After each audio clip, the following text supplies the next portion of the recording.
Today we will be looking at two horrifying stories that went horribly wrong. It's not about crime. It's not even about recklessness. It's about nature. And what happens when, for just one moment, emotion overrides understanding. Viewer discretion is advised. Yellowstone National Park spreads across nearly 3,500 square miles of wilderness, a place so geologically alive it feels unfinished.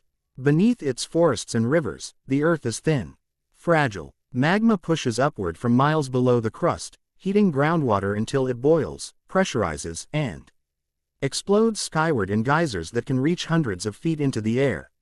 The ground hisses. The earth breathes steam. Pools shimmer in unnatural blues, oranges, sulfuric yellows, colors too beautiful to be safe. It is one of the most volatile landscapes in North America. And on July 20, 1981, at approximately 1 p.m., this violent paradise became the stage for a tragedy so painful, so immediate, it still echoes decades later. David Allen Kerwin was visiting the park with his friend Ronald Ratliff and Ratliff's dog, Moosey. It was a normal summer afternoon. Warm Wyoming sun, clear skies, tourists scattered along wooden boardwalks, cameras raised toward geysers that had erupted for thousands of years before human eyes ever saw them. Moosey ran freely, the way dogs do when they are happy. Bounding, looping back, exploring. To Moosey, Yellowstone wasn't a geological supervolcano. It was just open space. Freedom, adventure. Then he saw the water. Shimmering blue, still, inviting. To a dog, water means play. Water means relief from heat.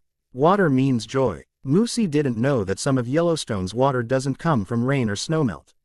It comes from deep underground, heated by magma to temperatures that destroy organic tissue on contact. He couldn't read the warning signs. He ran. Kerwin and Ratliff saw him break away, just for a second. Then Moosey leapt. The pool he dove into was Celestine Pool, one of Yellowstone's countless thermal features. Its surface looked calm. Its temperature hovered around 200 degrees Fahrenheit, 93 degrees Celsius. Hot enough to cook meat. Hot enough to cause third-degree burns in seconds. Hot enough that full immersion means almost certain death. Moosey hit the water, and the sound that followed was not barking. It was screaming, high, piercing, primal, the kind of sound that doesn't pass through your ears, it detonates in your chest. He thrashed violently, trying to climb out of a liquid trap his instincts could not comprehend. Visitors nearby began shouting, warnings, don't go in, stay back, you'll die. But David Kerwin heard only one thing. Moosey's pain. In moments like that, reason doesn't speak very loudly. Emotion does. Kerwin didn't test the water. He didn't calculate temperature. He didn't pause. He dove, headfirst, into water nearly 100 degrees hotter than the human body. And the moment he hit it, nature answered. At 200 degrees, water doesn't gradually burn. It destroys. Instantly. Proteins begin to denature. Skin begins to separate. Nerve endings ignite in catastrophic overload. There is no adjustment period. There is only shock. Kerwin tried to swim. Every stroke meant more damage. More tissue breaking down. More cells dying. He reached Moosey, through water that was actively cooking him. And he tried to lift the dog out. But even a medium-sized dog is heavy when you are treading water. Heavy when your muscles are failing. Heavy when your hands are being burned raw. Lifting him required leverage, strength, stability. Kerwin had none of those things anymore. Moosey, also being cooked alive in that superheated water, thrashed wildly. Pain does not make animals. Still, it makes them fight. Every movement of the dog made the rescue attempt more impossible. Then Kerwin disappeared beneath the surface. Witnesses would later struggle to explain what they saw. Did he dive intentionally, trying to get better footing? Did exhaustion and thermal shock pull him under? No one knew. Seconds passed that must have felt like minutes. Then he resurfaced, still alive, still burning, still unable to lift the dog. And in that moment, he made a decision no one should ever have to make. He abandoned the rescue. He turned away from Moosey and swam toward the edge of Celestine Pool, toward the boardwalk. Toward the horrified faces of strangers, toward oxygen, toward life. When Ronald Ratliff and nearby witnesses pulled Kerwin from the water, reality revealed itself instantly. His feet had sustained second-degree burns. Blisters already forming, skin separating, nerve endings exposed. But his feet were the least of it. Despite catastrophic trauma, despite shock, despite pain beyond human vocabulary, Kerwin managed to speak. "That was stupid. How bad am I? That was a stupid thing I did." In those words lives something unbearable, awareness. He understood. Someone tried to remove his shoes to assess the damage. When they pulled, his skin came off with them. The water at 200 degrees had not merely burned him. It had cooked him. The structural bonds between epidermis and dermis were gone. The tissue had separated. Living flesh had become something closer to boiled meat than functioning human skin. Emergency crews rushed him toward Salt Lake City Hospital, the nearest facility with a specialized burn unit capable of handling injuries of this magnitude. The transport alone must have been torture. Every bump in the road sending vibrations through exposed nerve endings. Every shift of fabric dragging across destroyed tissue. Doctors began their assessment. Third-degree burns. Across the entirety of his body. Including his head. Third-degree burns do not blister.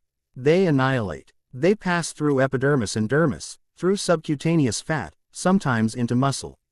They are called full-thickness burns because nothing of the skin remains intact. And here is the cruel paradox. Third-degree burns are often less painful than second-degree burns. Because they destroy the nerves completely. In some areas of Kerwin's body, there was screaming pain.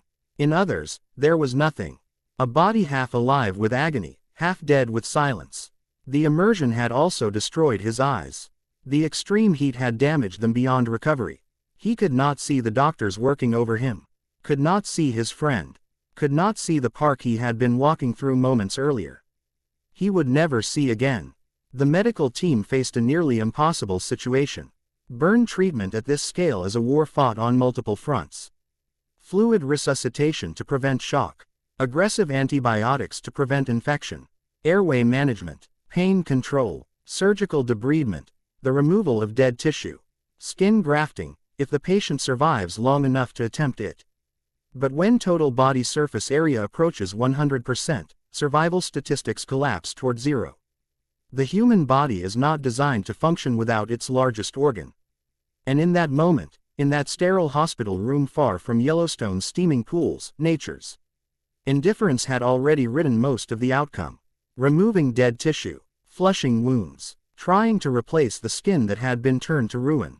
Burn medicine becomes a war of maintenance. Maintain fluids when the body can no longer hold them. Prevent infection when the largest protective barrier is gone. Control pain that even powerful opioids can only dull, never silence. For small burns, survival is a battle. For burns covering nearly the entire body, survival becomes mathematics. And the numbers were not in Kerwin's favor. The doctors did everything modern medicine allowed in 1981. But some injuries are simply too absolute. David Allen Kerwin died the following morning, roughly 24 hours after diving into Celestine Pool. Moosey died as well. The dog he tried to save never made it out alive. Whatever Kerwin's final thoughts were in that Salt Lake City Hospital room, they came with the knowledge that the rescue had failed. Both the rescuer and the intended rescue were gone. Yellowstone did not rage. It did not chase. It did not act with malice. It simply existed, at 200 degrees, and the human body was not built for that temperature. November 25, 1977. 4 years earlier. A different state. A different danger. The same quiet overconfidence that sometimes precedes catastrophe. A group of 12 experienced cavers from the windy City Grotto drove south to Georgia with one goal. Descend Ellison's cave. They had the skills. They had the gear. They had done deep vertical drops before. Ellison's cave was famous for one reason. Fantastic pit. A vertical shaft plunging over 500 feet into darkness, one of the deepest free-hanging drops in the continental United States. When they arrived that morning, the cave was running high water. Waterfalls where there were normally damp streaks. More flow than usual. They evaluated the conditions. They decided to proceed. That was the first decision. It would not be the last. One entrance was completely blocked by a waterfall. Another allowed access without being fully drenched, a stream running beside them as they ducked underground. They entered at 1:30 in the afternoon. 12 people. Single file. At 1:30, it felt like plenty of time. It would not feel that way for long. The first drop, the warm-up pit, descended about 130 feet. A technical rappel, but manageable. At its base, they encountered something unexpected. 2 cavers from a Pittsburgh grotto were already ahead of them in the system, planning to descend. Fantastic pit as well. Now there were 19 people underground. 2 groups. 1 primary route. Moving water everywhere. They discussed it. The Pittsburgh group would descend Fantastic Pit first. On the surface, it was simple coordination. In reality, it was the moment an invisible clock began to tick.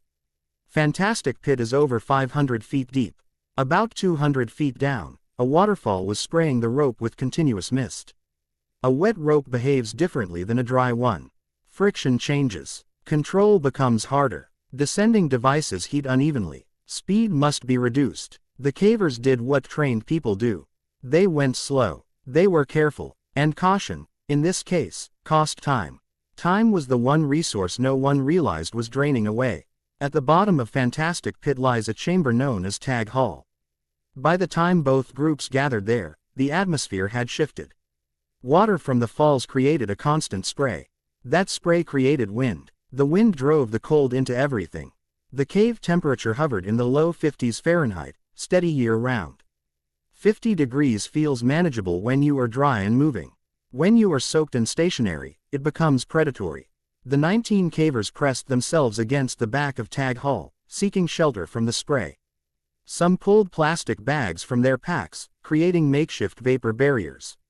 Candles were lit inside those improvised shelters, tiny flames trembling against an underground draft.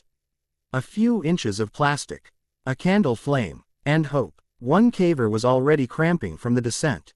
Muscles stiffening, energy draining. Eventually, the Pittsburgh group moved deeper into the cave to explore lower passages.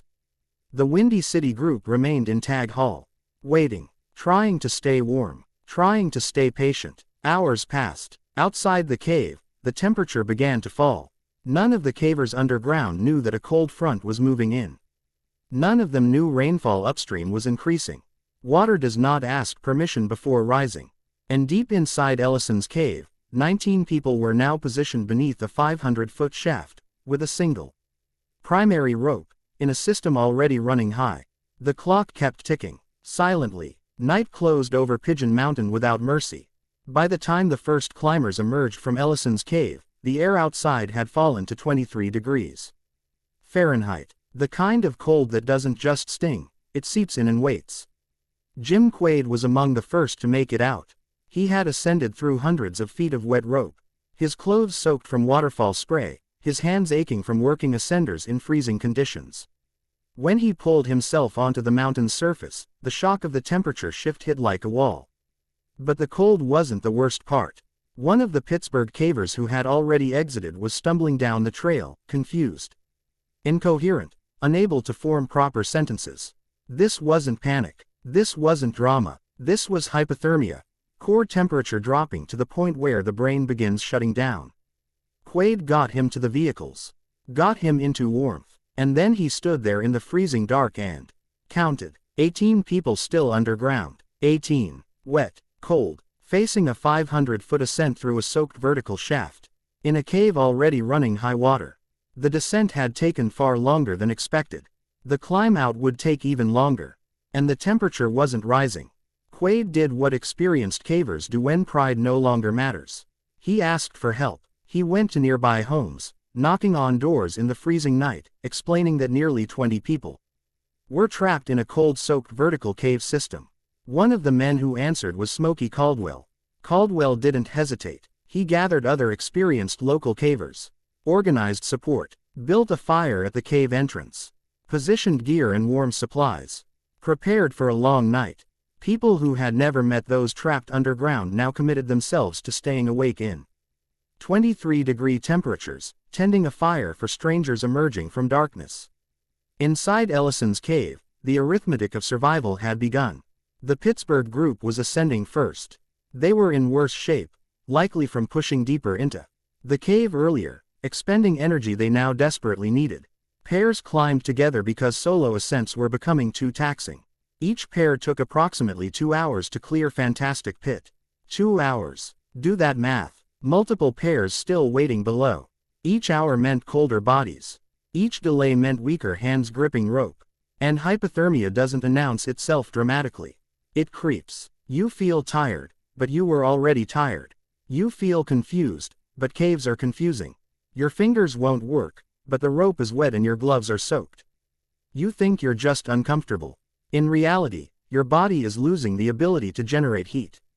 At a smaller drop in the system, known among cavers as the nuisance pit, one Pittsburgh member reached his limit. He stopped. He couldn't continue. His muscles wouldn't respond. His brain couldn't focus. That is the moment a cave turns from challenging to lethal.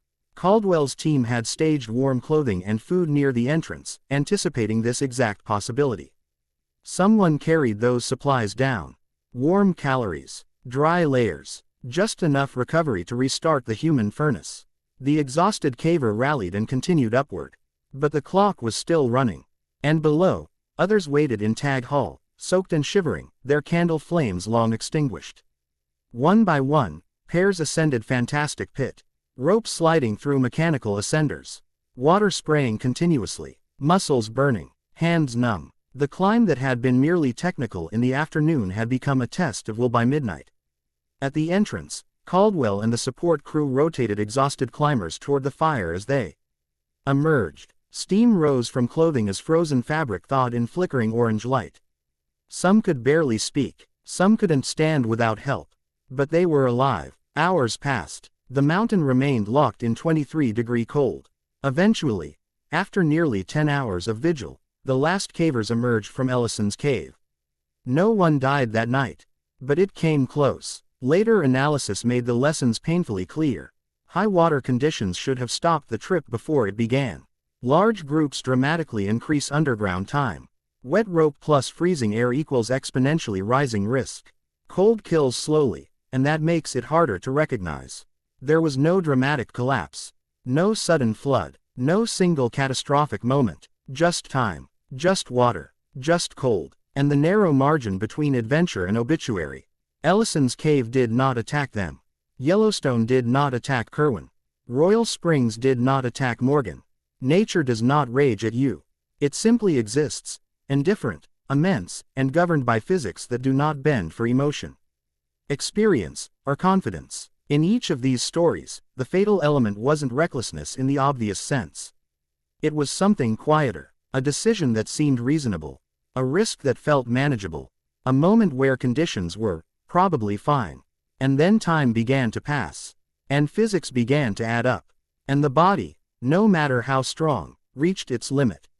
That is what makes these stories unsettling. Not monsters, not mystery, but the fact that survival often hangs on small margins. Margins measured in degrees, in feet, in minutes, and sometimes, in one decision. Just when it seemed the mountain had taken its worst swing, the cave answered with one more test.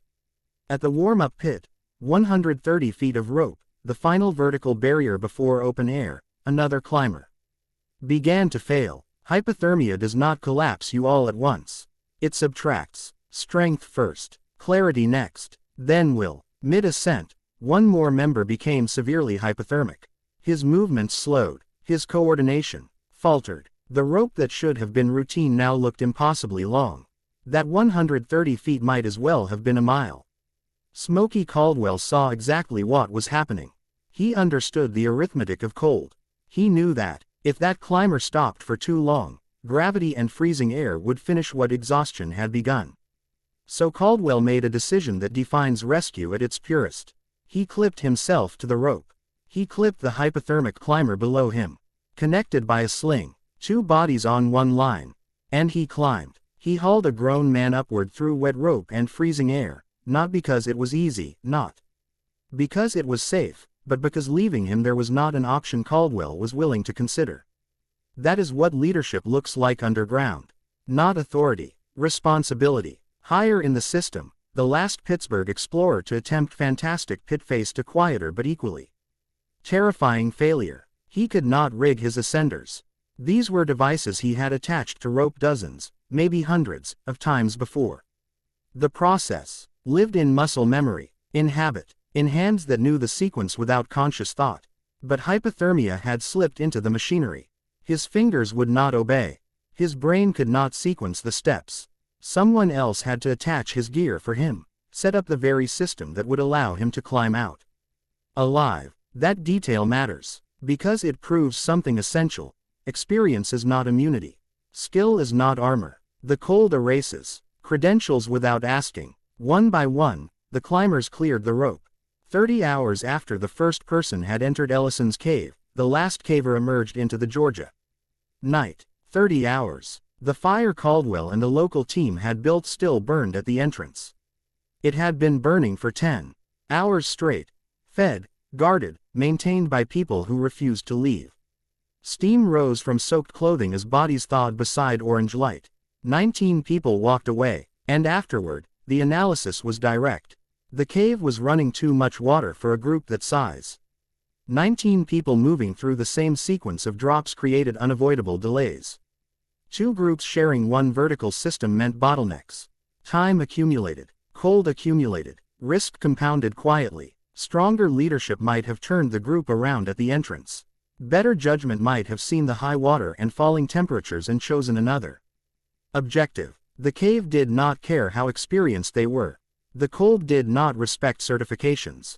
Nature made no exceptions. But Smokey Caldwell built a fire. Jim Quaid knocked on a stranger's door because he understood what was happening underground and refused to pretend it would resolve itself. Local cavers showed up in 23-degree weather for people they had never met. And that, not luck, is why 19 people went home. Not because the cave was merciful. Not because the mountain softened. But because when physics turned hostile, people chose not to look away. And sometimes, in environments that do not forgive, the difference between tragedy and survival is not strength. It is someone who stays. Someone who climbs. Someone who keeps the fire burning.